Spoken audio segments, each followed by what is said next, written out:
Bitch, I'm in the...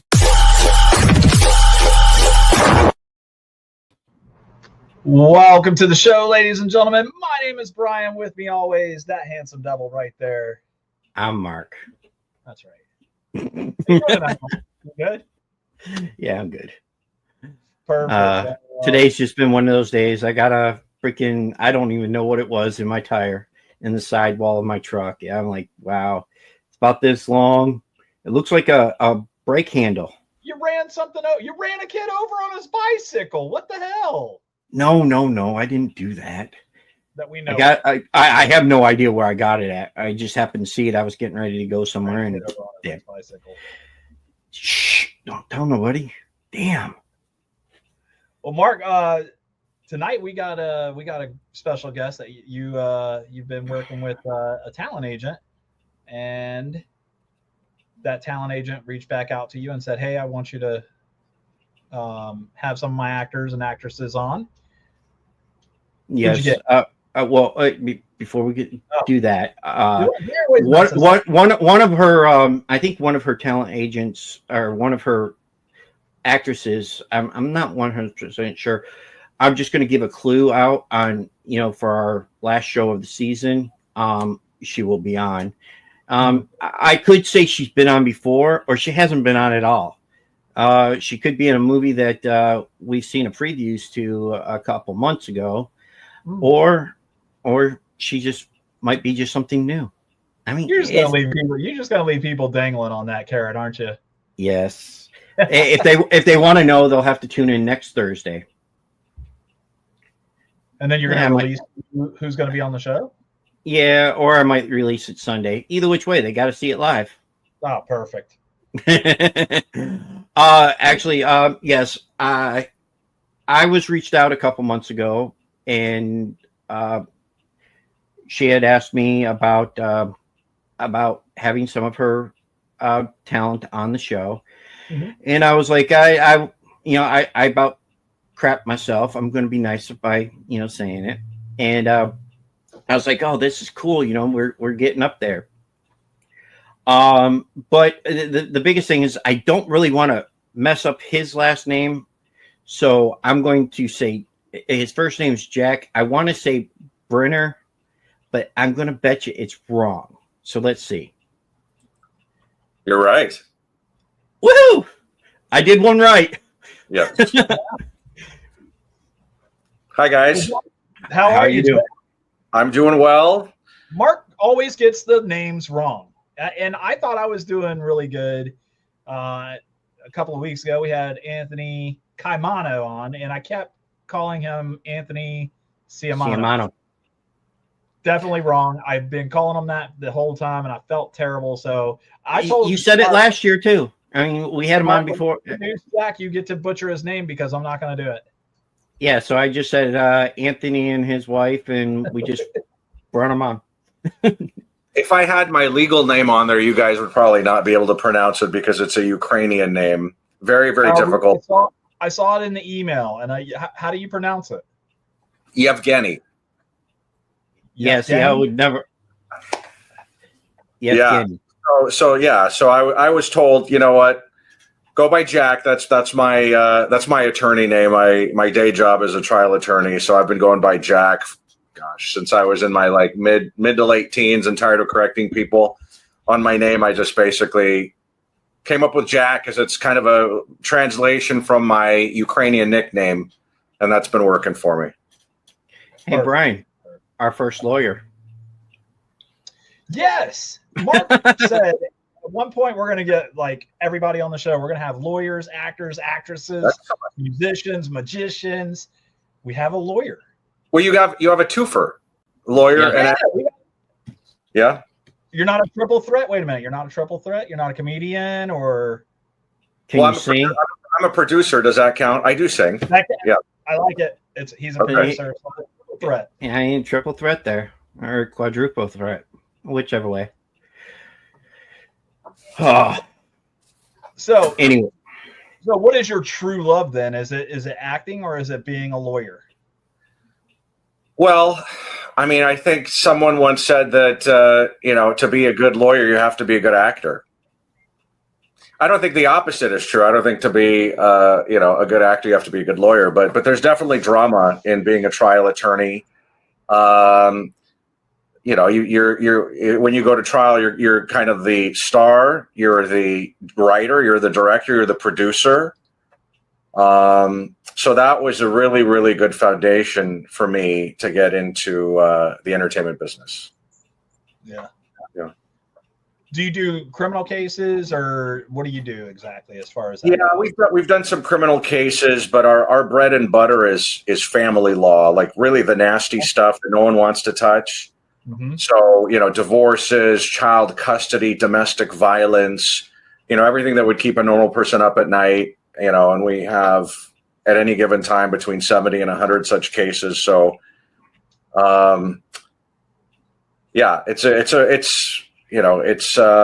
it's an acquired taste, but if you're good at it, you stick with it. And we have a good reputation in our county and statewide and nationally. And I didn't get into acting to replace it, but merely to supplement it. Okay.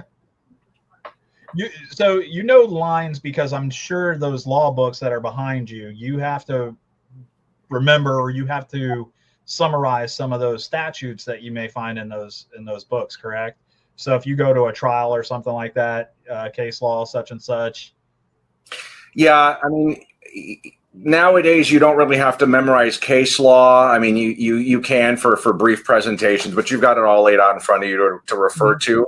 Not so with acting. With acting, you literally have to memorize everything, and you give long-winded monologues in movies. I just did a very funny one in a movie called A Hard Place, where I was doing this personal anecdote from the director's past. He was the director, producer, and writer, and he wrote this big monologue in the movie and had me deliver it about this monkey that would attack like family members. And all of that you've got to memorize, and you've got to make it look like, you're not, you got to make it real for the audience. And so definitely acting is different than being an attorney, but being an attorney is definitely a good foundation for it, in my experience.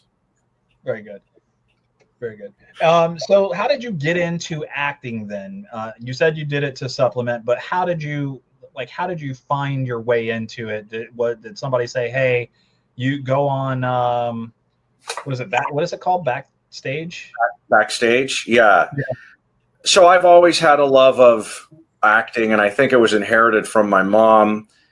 She always wanted to be an actress. She looks like Sophia Loren, but actually better. And, life didn't really work out for her. Didn't go according to plan, I should say, in terms of an acting career. She was derailed with breast cancer, had it a bunch of times, had it half her life. So, having an acting career was kind of the furthest thing from her mind. Staying alive was obviously the priority. And, so I got that desire from her. I was a drama minor in college, but, we were immigrants to this country. We immigrated from the former Soviet Union. It was actually Ukraine, but before that it was Romania and Transylvania. So it's kind of a complicated story, but, it was impressed upon me that, being a first generation in this country, you have to have a profession. You have to take it seriously. We brought you here for a reason. So I became an attorney, including to, please my family and create a name for myself, and acting was too risky. So I always had this love of it. And then, my mom passed away in early December of 2022. And I told her on her deathbed that I was going to achieve her dream for her. And I've tried to make good on that. And since March of 2023, so since March of last year, I've done 16 feature films. Wow. That's fantastic. Thank you. Fantastic. So I'm sure your mom is shining down on you going, that's my star. You know what I mean? I hope so. Being an actor is good. Being a good person is even better. So I think you got to do both to win mom's approval, right? Oh yeah. Oh yeah. So you're in a film. We didn't get this clip, did we? We didn't get the any kind of synopsis or anything from it, but the vampire premise. I think is that what it's called? Which clip? There was no. We don't have a clip for that one. Oh, okay, sure. So there's a film that hasn't been filmed yet. It's slated for the production has already started. They already filmed one of the first scenes, but it's the first in a trilogy. It's called Vampire Penance: The Atonement of John Wolfe. Penance. And Penance, right? And what a unique, original storyline. It kind of puts the vampire lore on its head. Totally different twist. Goes all the way back to the crucifixion of Christ, and so there's a lot of historical meaning in the film, and just plots and twists that you've never seen in a film. And the writer and director John Rain, brilliant guy. He's been babying this script for a number of years, different incarnations of it, and he thinks he's got it this time. And I was cast as Niles, who is the lead vampire. And one of the reasons I got the role was also because of my background. John is very into authenticity, so the fact that I'm Transylvanian from their lineage, that meant something to him. And he saw something in me that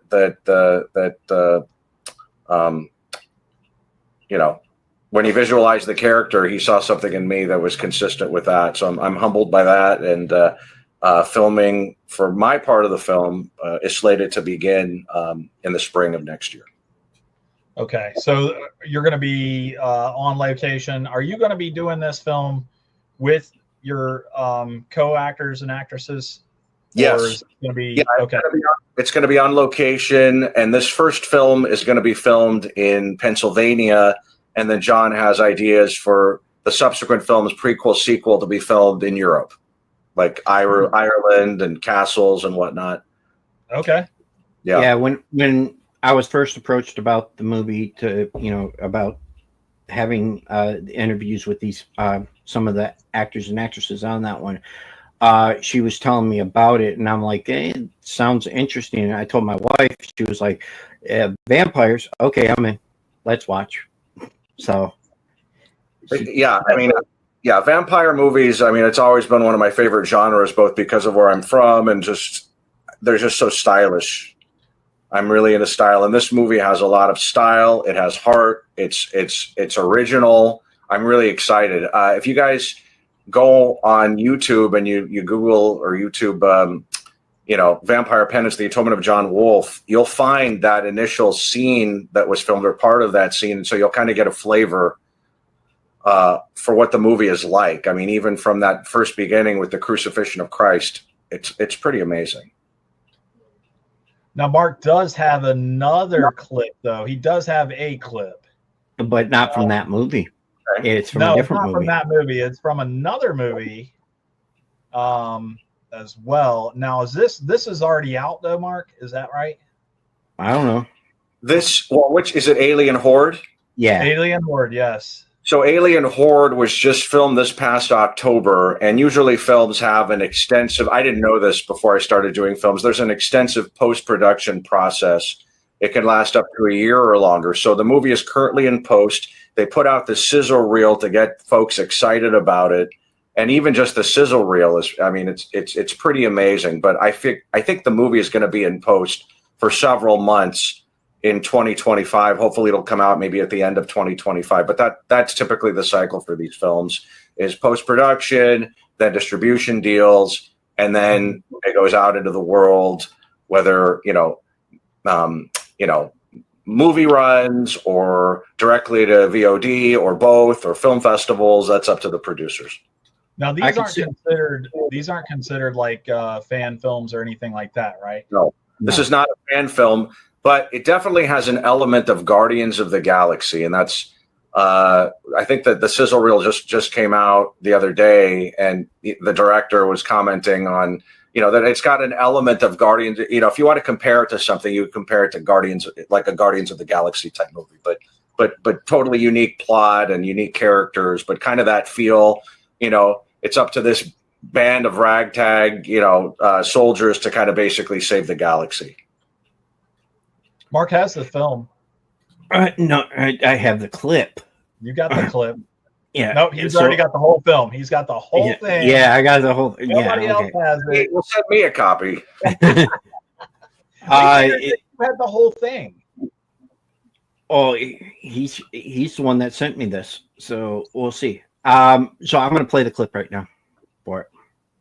Inhabitants of the neutral zone, we now hold the power to destroy your capital planets and your suns. Surrender now, or the blood of 1,000 planets will spill. Remember Nova? I do. I need you to find him. He's our best shot at putting together a team that can track down the Reapers. What'll it be? I'm looking for Nova. Poor pretty boy. You gotta pay your taxes. How much? The Reapers breached the neutral zone. We're putting together a team to stop them. I'm in. What's up? Reapers. Party. We getting the band back together or what? Where's Nova? Thought you were done with the war. If we fail, that's it. It's over for everyone. Here we go! I know that, though. You don't think you're coming home.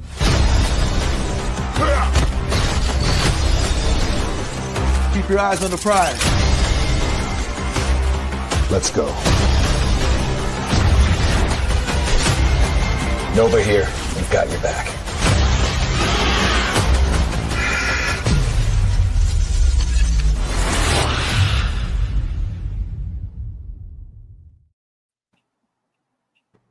So let's talk about your character in this, and does this film, is it considered all sci-fi, or is there going to be like some comedy? It seemed like there was going to be some comedy in there. Well, so that's kind of where the comparison to Guardians of the Galaxy is apt, because there's action, there's definitely sci-fi, as you saw, and then there's comedy. And I'm kind of the smart ass of the group, or at least that's how it turned out. I got to have a lot of liberties with my lines, and I got to do improv, and I got to see kind of how Ryan Reynolds would do it with his films. And what makes those scenes so memorable is sometimes the rest of the actors don't even know what's coming. You just kind of hit them spontaneously with improv. And this director, Brandon Slagle, really, really good director. First time I've worked with him, but he's a veteran. I think he's done 23.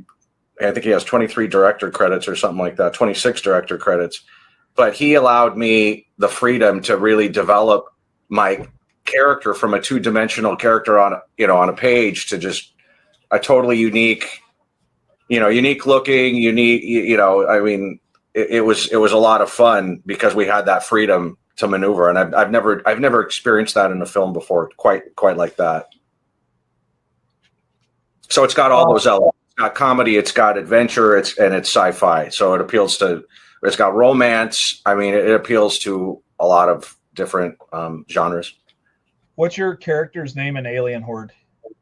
My character's name is Torin, no last name. Torin.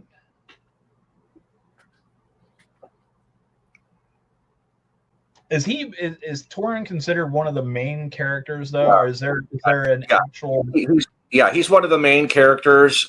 We've got some real, big name stars in this film. Andrew Divoff of Wishmaster and Another 48 Hours fame. We've got Vernon Wells, who's like the consummate baddie in a lot of 80s films like Road Warrior and Commando. We've got James Duvall. We've got who else is in this film? There's just so many folks.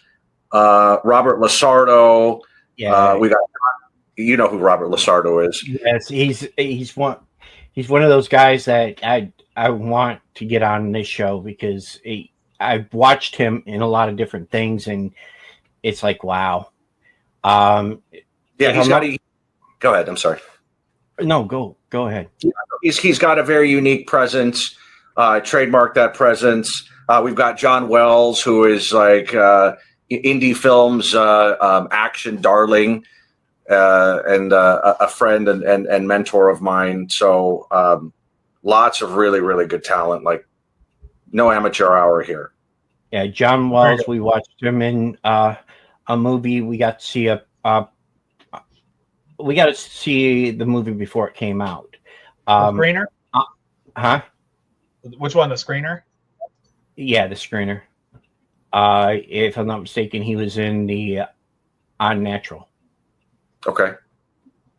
Yeah, he's so prolific and he's so in demand. And I was so glad that he was doing this film. We'd done a film together before called Cursed Waters for the same production company. That was a pirate horror action movie, and that was filmed last summer. So hopefully that'll come out for the first half of 2025. So you're ready for these things to come out. Hopefully they hit the screen first. I'd like to see the stuff up on the big screen. A lot of people don't like going to movies anymore. I love to. I still want the stuff to hit the movie theaters first before it comes to like Prime and stuff like that. You know what I mean? I think going to the movie theater. I just don't like paying their prices for popcorn and crap. Yeah. It's primarily, I think, the big budget studio films that have a theatrical run. In indie film land, it's more for credibility and promotion, I think. I think the real money is made in the different streaming platforms that it's released on for the smaller films. And even for the big budget films, but more so for the smaller films. Really cool. Out of all the stuff that you've been in so far, that you've acted in and stuff like that, do you have a particular role that you would want to be a part of over and over again? Like, do you have a genre, like a horror genre that you're in, that anything like that? Alien Horde was probably the most physically demanding film that I've ever done. And the film that I did the most improv on, including comedy, which is not. I mean, I think I'm a wise ass, but I've never done that on film and quite to this degree. So I like the physical demands. I like being drawn to tears for a particularly emotional scene. I like being comic relief. So I couldn't get enough of this film. I was sad when the movie ended, when my role ended. So I don't think there will be a sequel. At least I won't be in it. But gosh, if there was a prequel, I would love to be part of that. Yeah, he just told us what happened to his character. He didn't say anything. He moved away to another planet, bruh. Calm down. Oh, okay. Married with children now. Yeah, is that how it works? Move away after you get married and have kids? Yeah, sounds about right. I guess what I'm saying is I really like this team. I like this director who primarily directs in Asian countries and hadn't done an American film in a while, so really in demand. This production company, Mahal, Mahal Empire, they're very prolific. I think they just completed their, gosh, I don't even want to get it wrong, but 18th or 19th feature film in the last handful of years. I mean, and they put out quality. Like as you saw just from the sizzle reel from just a month and a half after filming, it's quality. I mean, you couldn't distinguish it from a big budget Hollywood film, at least. I mean, I saw that sizzle reel and I was in the film and I got, chills. It was like spine tingling. So, well, when I was looking on your IMDb page, and I seen that 5 minute, I think it was about 5 minute reel going across from several different movies. I was like, I told Brian, I was like, dude, this guy's, he's a great actor. I mean, it's going to be interesting to see what else he does. And, there was only like 3-4 movie parts in it. So there were three. Yeah, there were. It was bits from 3 films, which were my earliest films. Like, this is what's funny is, like, I've done 16 films, but I only started last year. So there's definitely been a learning curve. Yes, you can be a good actor, but film acting is an entirely different animal than theater acting. It's all about perfecting the take and being in the right position, and it's about camera angles, and it's totally different than anything I'd done before. So mastering that, I think I did that pretty quickly. But yeah, it's my earliest work. My later work, I think you'd be even more impressed with. And then the last bit was a monologue that I recorded in my office here in my office building. It was a monologue from Glenn Ross, which I particularly enjoy. So, yeah. I was going to ask you, how do you find the time to do to be an actor as well as study law? Well, I'm not a sole practitioner. I've been doing this it's crazy to think, but I've been doing this I've been an attorney for 25 years, and I've been in the legal field for 32 years. And I don't know if I look it or not. I'll leave it up to you guys. But I have an office. I have, support staff. I have an associate attorney. We work as a group.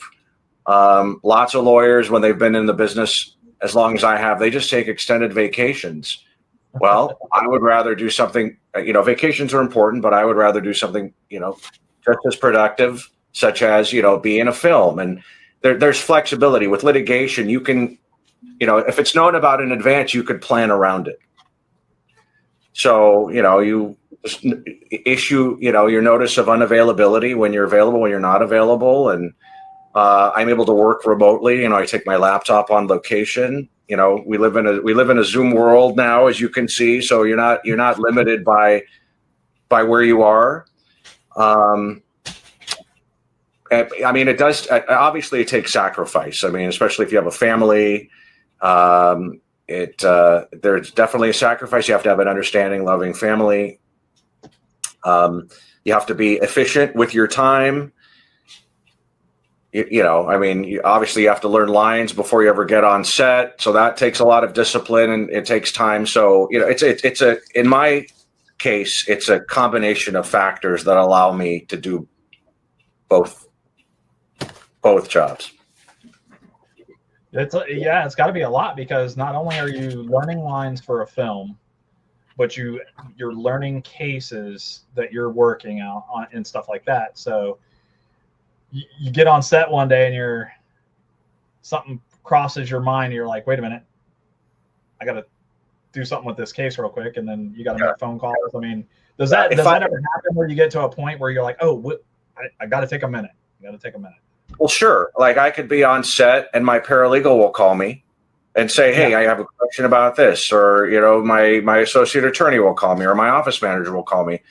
So, it's because you're able to have those kinds of conversations. You're able to connect via Zoom, by phone.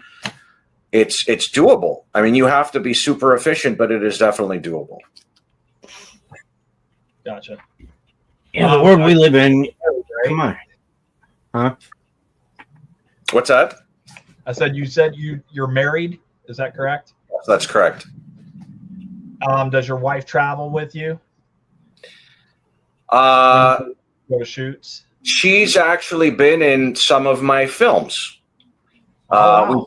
We did a film called Best Supporting Actors. That was last April or May of 2023. That was filmed in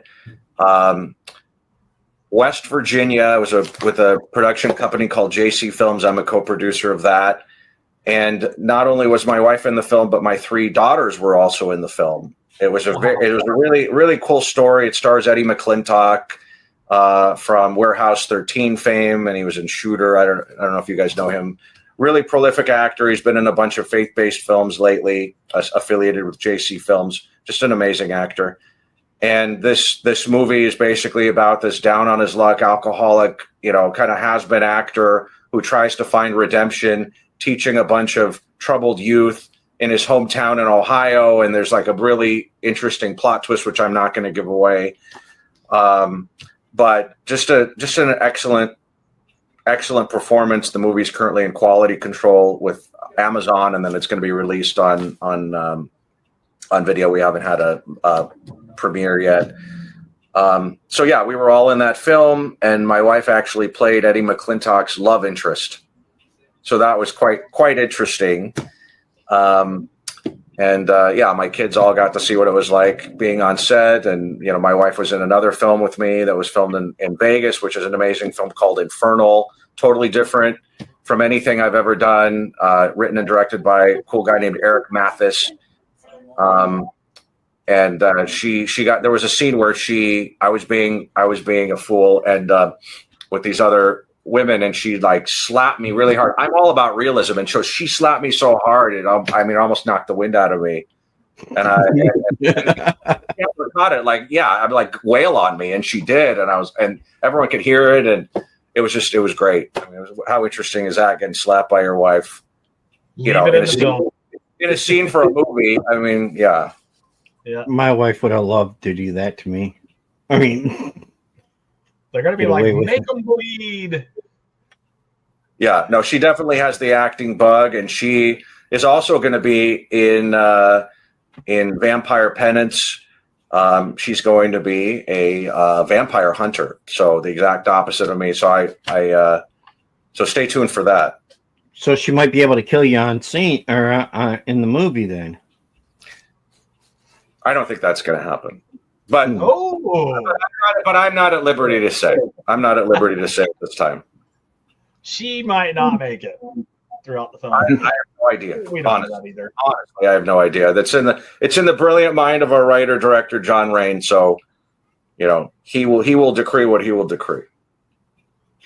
Now, you played good guys and bad guys, right? Yeah.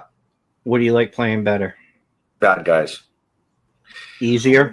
Well, you know what? With Alien Horde, I played a good guy, but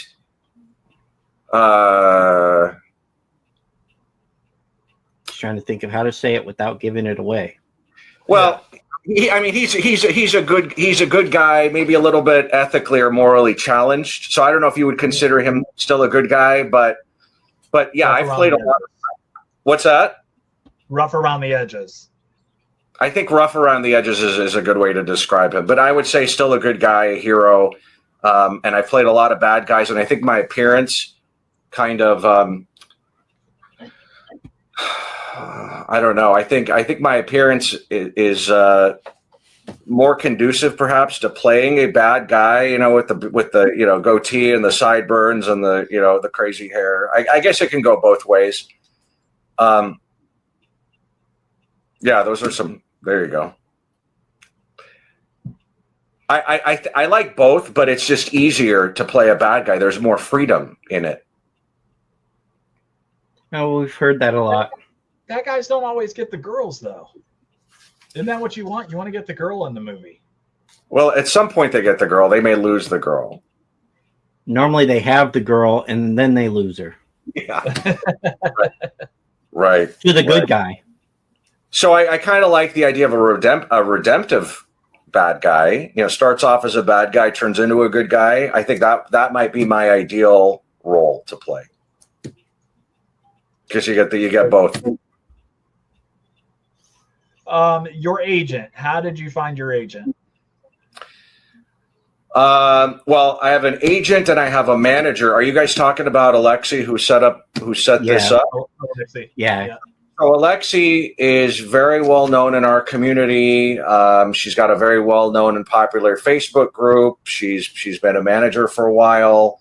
So she's really plugged in. The way I met her was she was a producer on a film that I did. I had a very, very small role, literally a 1 or 2 line role as a police officer in a local production. It was filmed here. I live in Everett, Washington, which is a suburb of Seattle. We're about 30 minutes north of Seattle.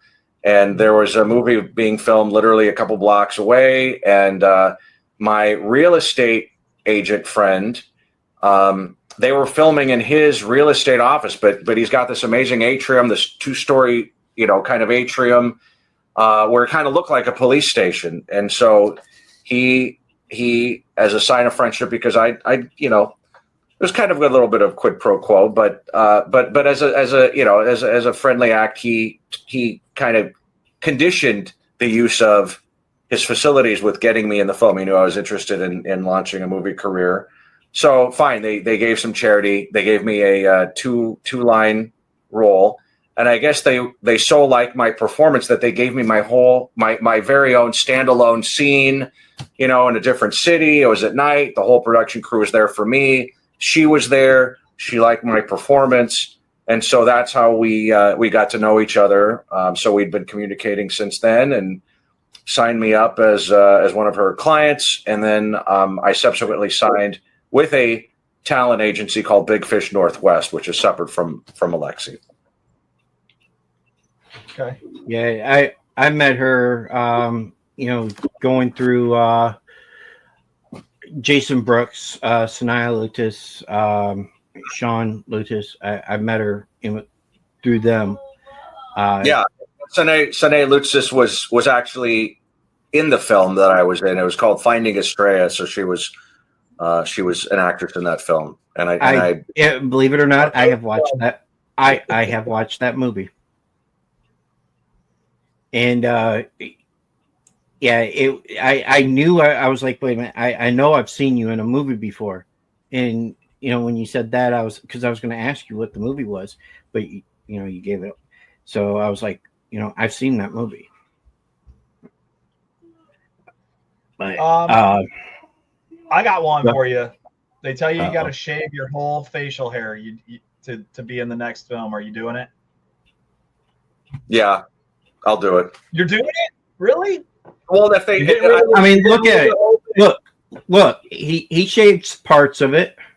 No. The whole thing. He has to shave the whole face to be in the next film. I think to be a versatile actor and to curry favor with casting directors and directors and producers, I think you got to be flexible. I definitely have a go-to look. Like, I like this look. I think facial hair looks good, as do you guys. But to be a serious actor, you can't limit yourself like that, and you certainly can't limit folks who have different ideas for your character, and I won't. Well, I would just think that you have that look and you do that for a reason. You mean like a trademark? Yeah, it's a trademark kind of thing. It's like, if I shave the beard, listen, I'm telling you right now, if I shave my face and I take this hat off, I am Uncle Fester. That's it. I think it depends. It depends on the role. I mean, I would have an easier time shaving my facial hair than I would have shaving my head. If I'm going to shave my head, it's going to be for a pretty darn good role. I'm not just going to do that for anybody, because I got to live with that after production for the next half year, or longer, a year. So it depends. This is inconsequential. This is way more consequential. I don't know. I need this. I didn't need this, so I got rid of it. So yep, it can go. That's because you were losing your hair anyways. Hey, it can go. I don't need it. Yeah, he was trying to convince me to do it. I'm like, no. Okay. Then I made a bet with him, but we never got. Try it. But we never got that many people on there. We got close to the 1,000 mark, but that was about it. We needed 1,200 people to join our group, and we only got 750. Yeah, Mark said he would do it if we had a certain amount of people join. I was like, oh boy. Right. All right. We're just over our halfway mark of the show. Let's do this. Let's take a quick break. I have to grab something to drink. I'm thirsty, and we're gonna play some music for you guys. We're going to play a band that's going to be on our show next Thursday. And that's, they're called Inside the Trojan Horse. And the song is called How They Run. We'll be right back, guys.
That is brand new music from Inside the Trojan Horse. Due on the show next Thursday, right here on Talking Shttt, 8 o'clock Eastern Standard Time, as usual. And now we have more questions. I really like that band, by the way. It was like a cross between U2 and like grunge. It's really good. Yeah. It's not terrible, right? Like they've got some really great songs. I'm a fan of that song. I'm a bigger fan of their other music too. Okay. Yeah. I've gotten an opportunity to meet one of the band members in person. They've actually been a part of a couple of other larger bands that we're going to talk about. And he has even written a song for a band maybe you've heard of called Filter. Oh yeah. Oh, you know what? So when I say grunge, that's what I was thinking of. Filter. Yeah. They definitely have that sound. Yeah. So yeah, you got to tune in and check it out next Thursday. All right. See what you think about the show. I don't know I think they're going to be I don't know if we'll get to meet them as far as the real people go, or if they're going to remain hidden from public. We'll find out more. Quite honestly, I think I would like them to stay covered so that they could have their, it looks more interesting, but that's up to them. All right. So we're back with Jack, and I'm going to let Mark do it. Mark, what's Jack's last name? Berner. That's right. Berner. And we are talking about films. We are talking a little bit about some law, right? And we're just shooting the shit with Jack. I did want to ask you, outside of the acting, outside of being a lawyer, what do you do to have fun? What do you do to relieve stress? What do you do? Is it just family?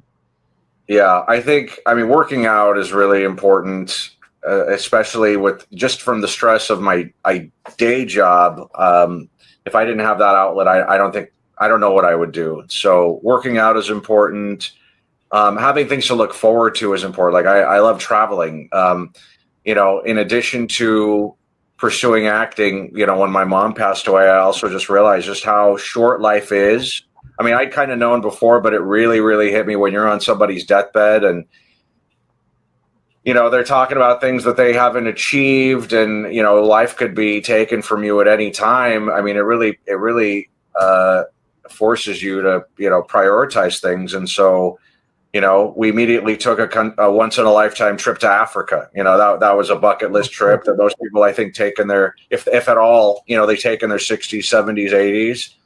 No, we took it, with our kids at this time, while we could still, enjoy it as a family and, basically cross it off the list. So traveling is super important. Staying healthy is very important, for a good life. So, working out. I mean, there's lots of hobbies that I want to start on and take on.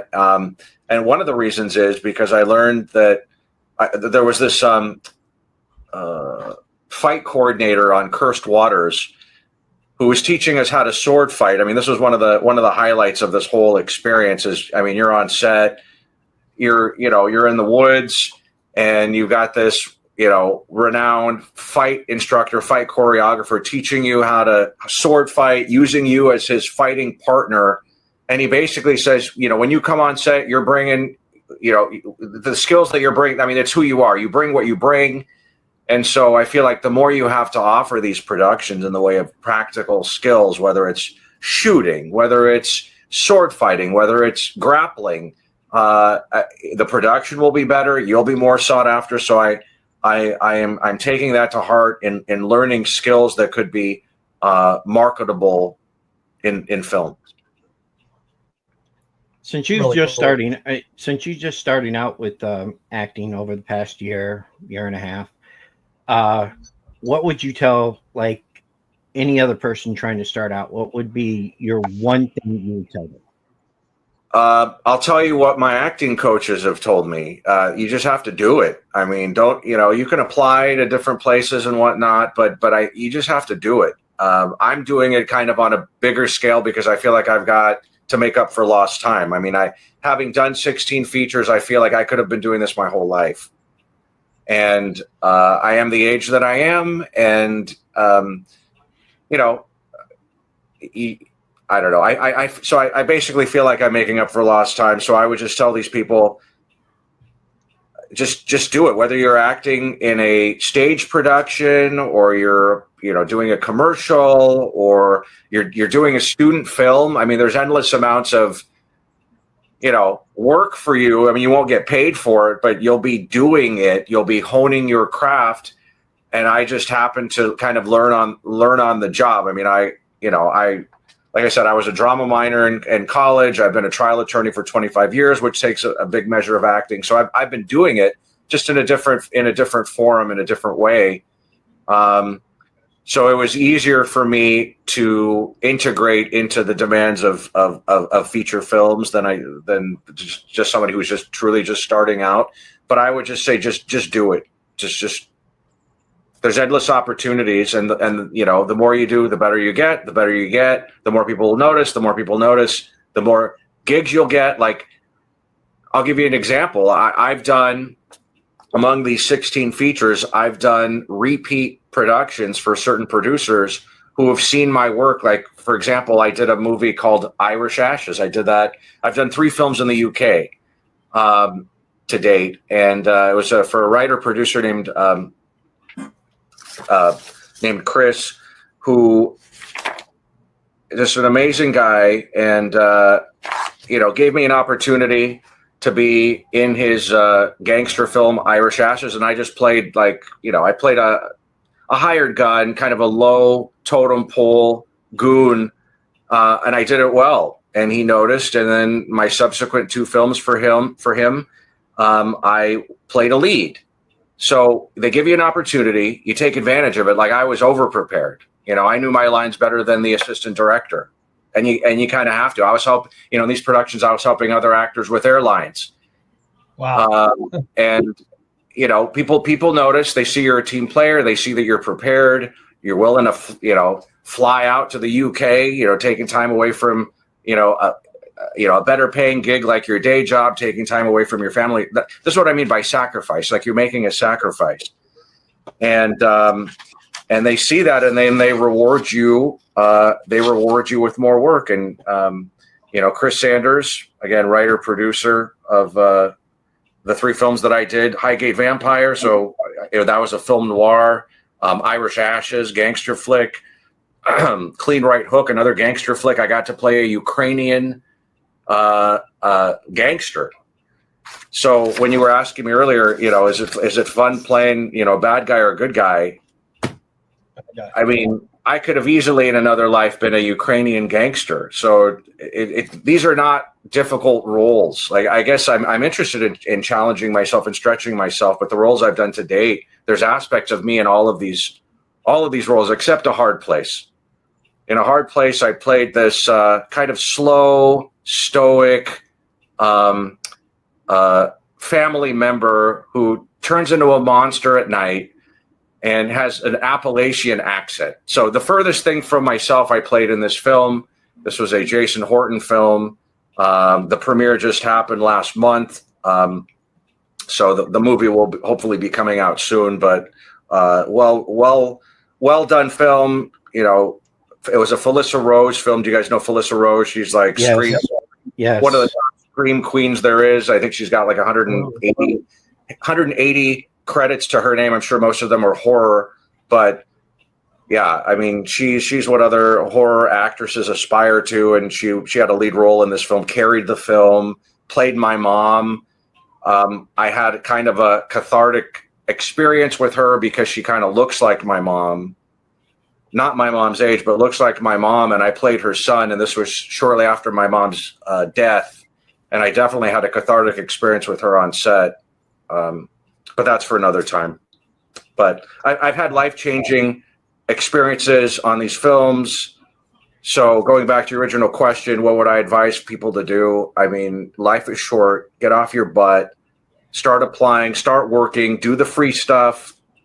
Build your resume. Get a reel.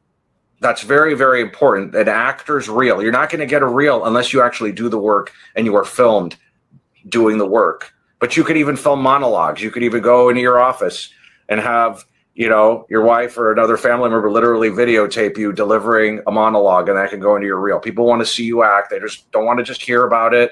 They don't want to see just a resume. They want to see what you can do. Show them. Sure.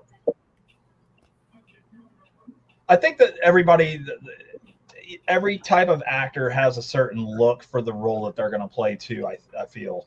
Do you feel that that's something that people look for as well? So, for example, you know, hey, we're looking for FBI agents. An FBI agent's not going to be like the 60-year-old grandpa guy, right? He's going to be like it's going to be somebody like you, right, Jack? Somebody one of my first films. I think it was either my first film. It was my second or third film. I actually played a double agent / assistant FBI director. Largely with this look, I had the beard and I had the the pompadour, and it worked for that film. So I think it's really kind of in the eye of the producer and or the casting agent that they hire, and I think they share. I think once you hire a casting agent, you leave it up to the casting agent.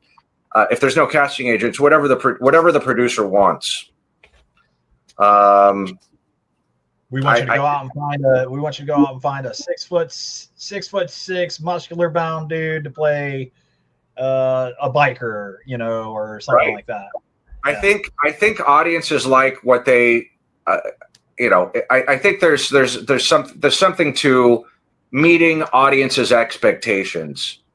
It's I think this is why leading men are typically traditionally handsome and leading ladies are beautiful, because that's what people want to see on screen, and anything under that might not be received as well. Yeah, of course.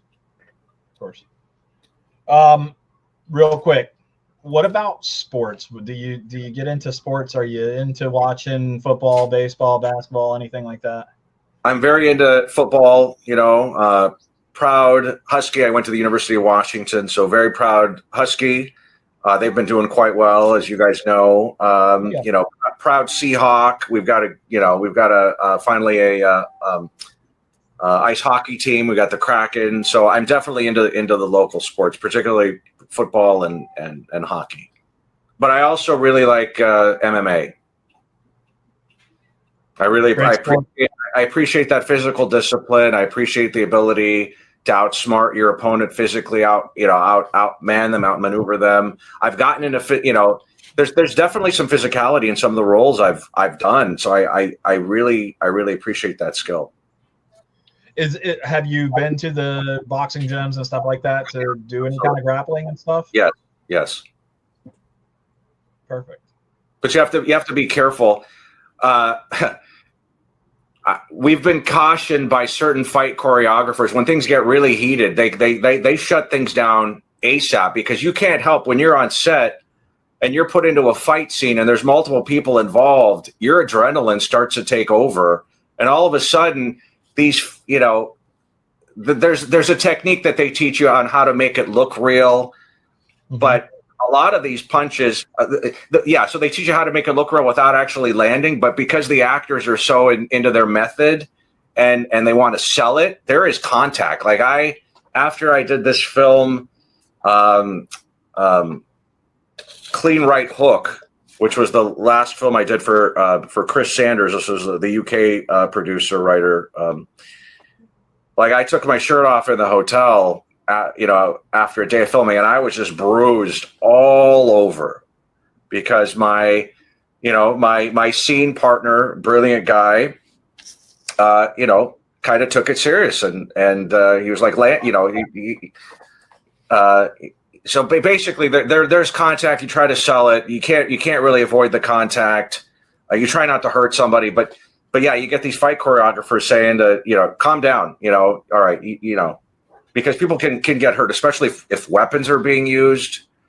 Sure. And on Alien Horde, even when we were using stunt guns, there was a practice by the assistant director of just religiously taking the weapon, checking it, even though it has no bullets, it's not real, just going through the motions, because what happened on the Rust set. Right. So they want to absolutely avoid anything from happening. So there's just such care taken on set to avoid injuries.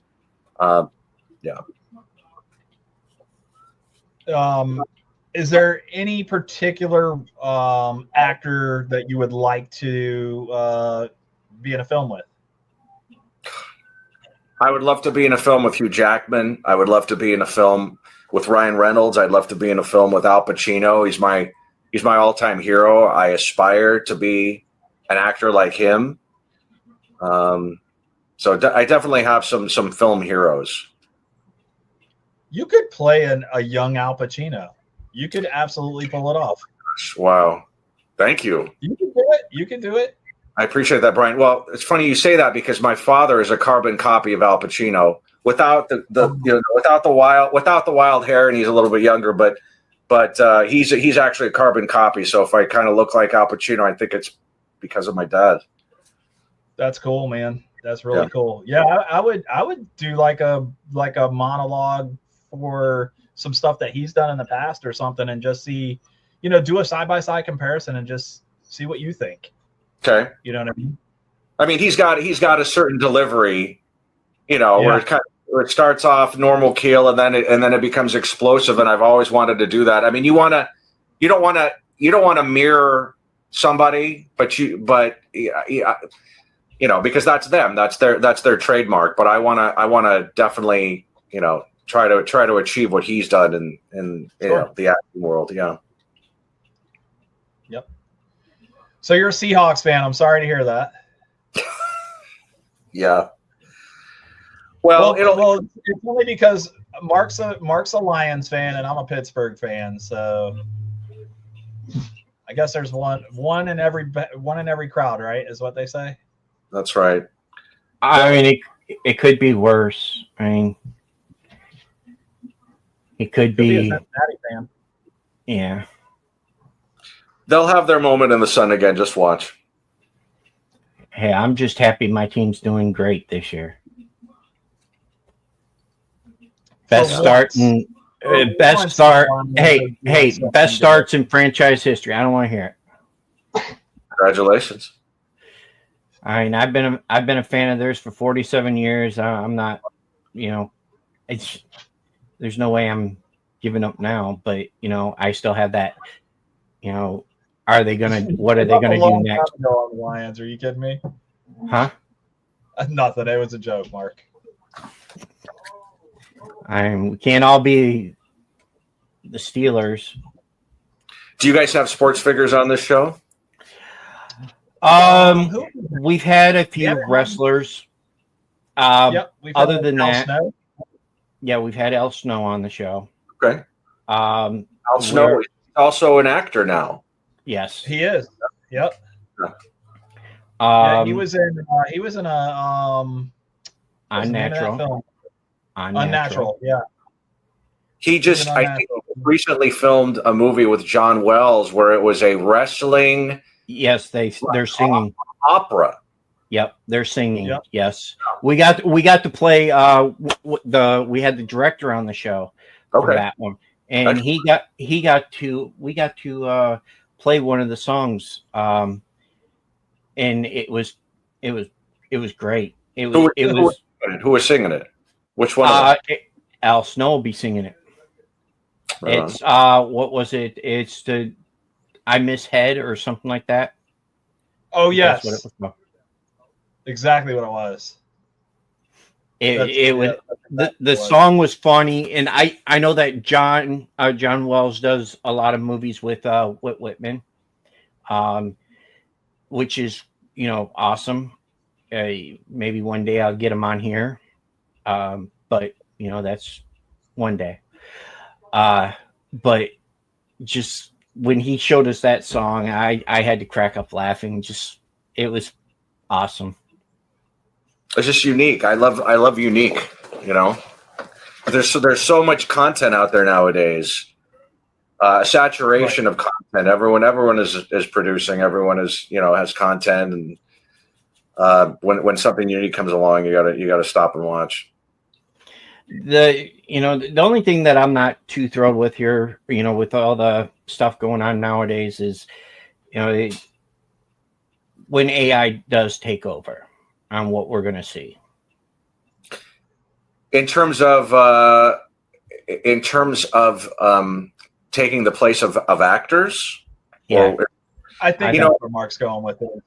Yeah, I think that may happen.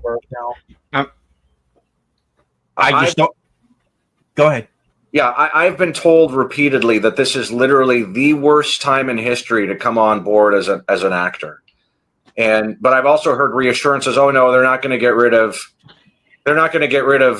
actors, but it's kind of hard to imagine that not being the case with how technology is. And I mean, you can make an actor look younger. You can recreate an actor. You can bring an actor or a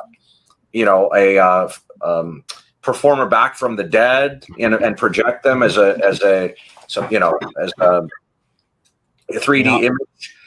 So it's kind of hard to imagine. And, if it wasn't a big deal, why would it have been such a big deal to SAG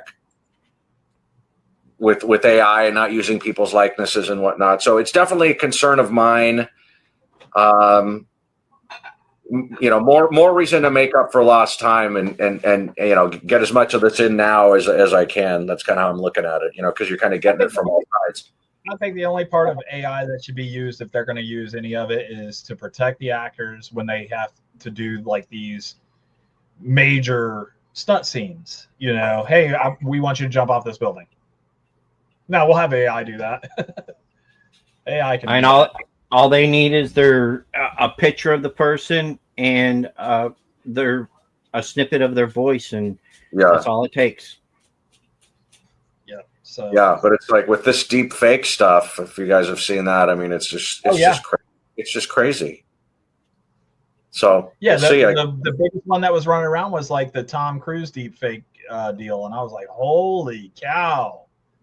You can make them say whatever you want in their voice and make them do whatever you want in their, I mean, it's already, it almost seems like it's already here. Yeah, because you could see it on some of these things I watch on TikTok and Facebook and stuff.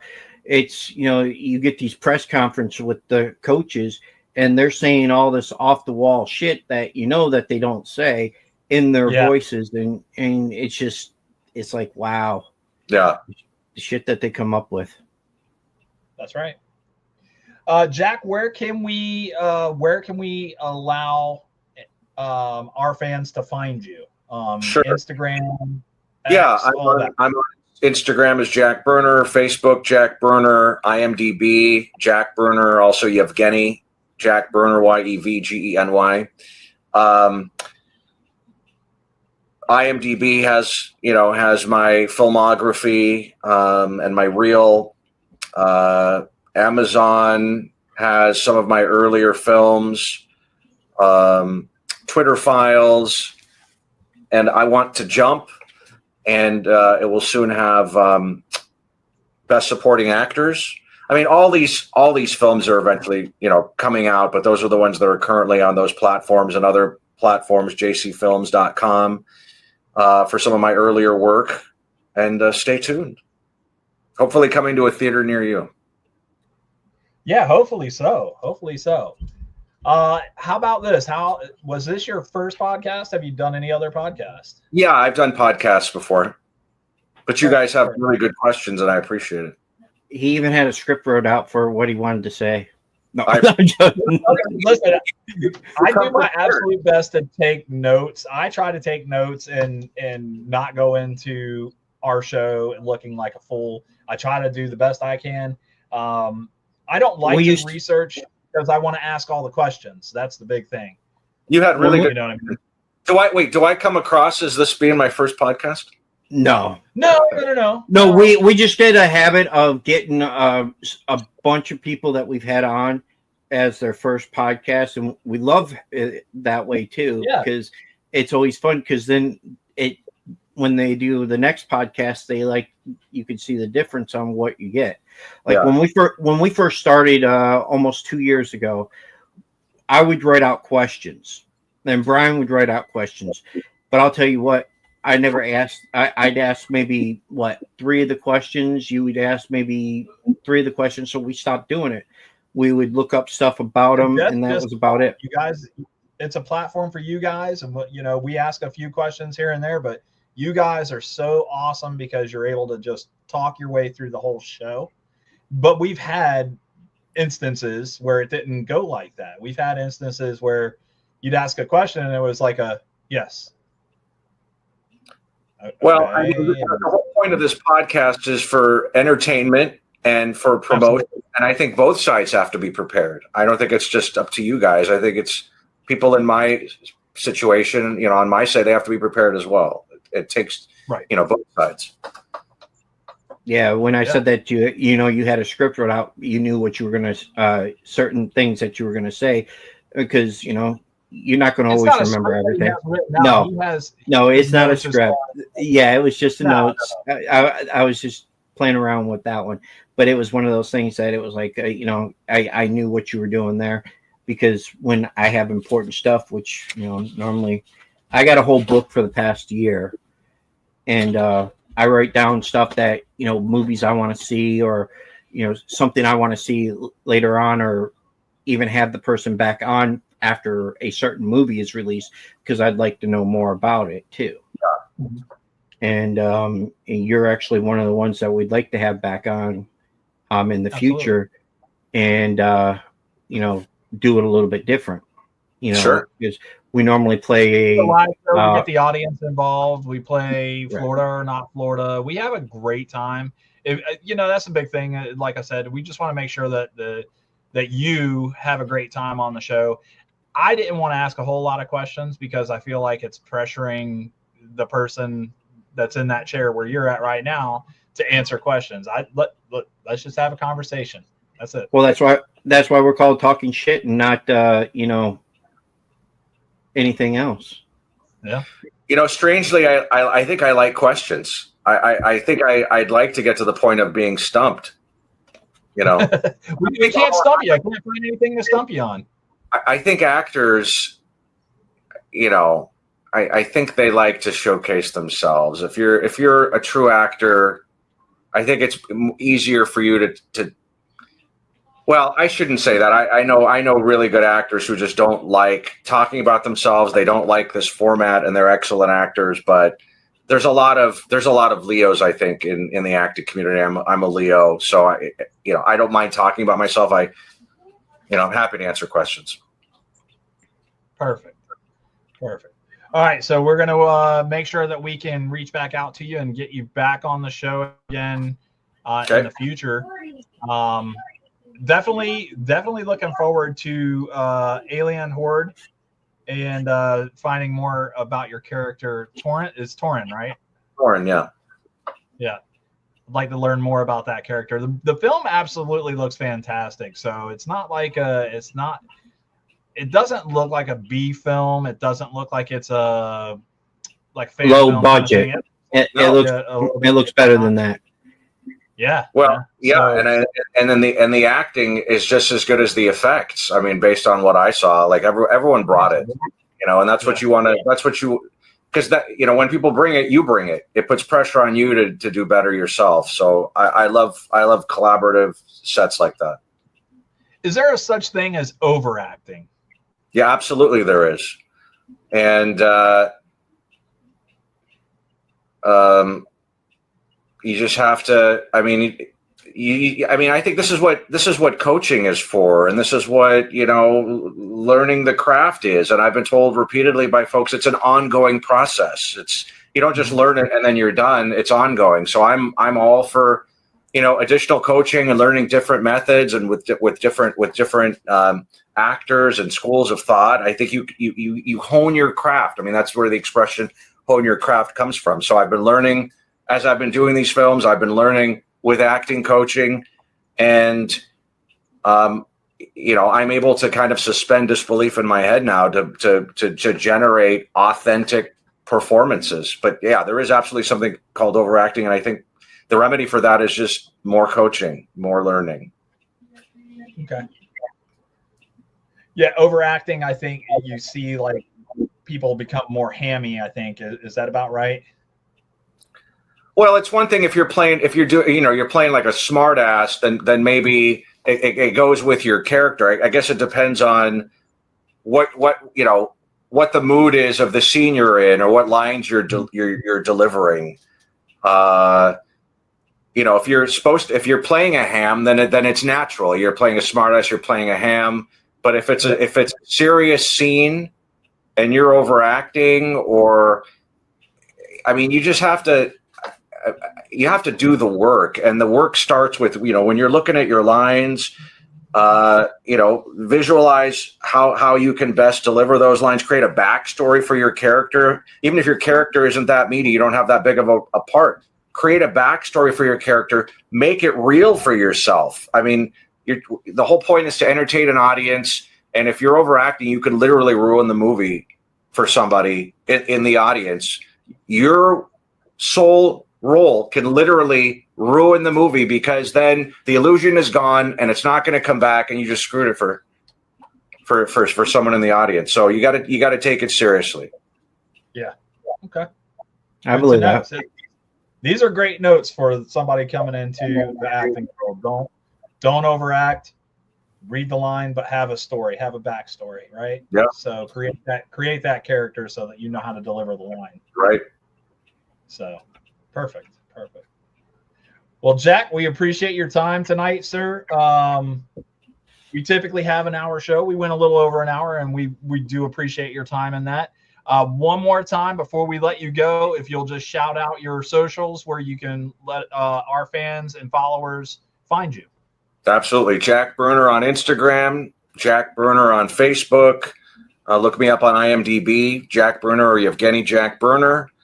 And I'll see you at the movies. Perfect.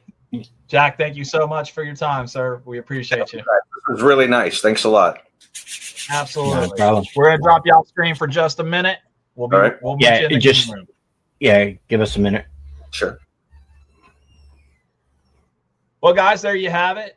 Jack Berner from a couple of different movies, guys. Check out these movies that he has upcoming. Vampire Penance. We have Alien Horde. That was the one that we showed you the clip for. That thing looks fantastic. Best Supporting Actors movie is another one. And then I didn't write it down. He talked about he's got 16 movies in post production. So we'll see how we'll see him in the theater. It's gonna be awesome, man. Awesome. Yes. All right. Next Thursday. Guys. No. Sunday. Oh, I'm sorry. Sunday, special time on Sunday, 12 o'clock noon. We're going to have Miss Caroline Raven. She's a magician, an MC, and she's from a foreign country. And that's why we're doing the show a little bit different. We're going to do it about noon on Sunday. So tune in and check us out there. Then, okay, can I do it now? Yes. Then on Thursday, back to our normal hours, 8 p.m. Eastern Standard Time. We're going to have Inside the Trojan Horse. The band members will join us, and we'll get to learn more about that band, who they are, and where they come from. I'm looking forward to that one. I'm super stoked about that as well.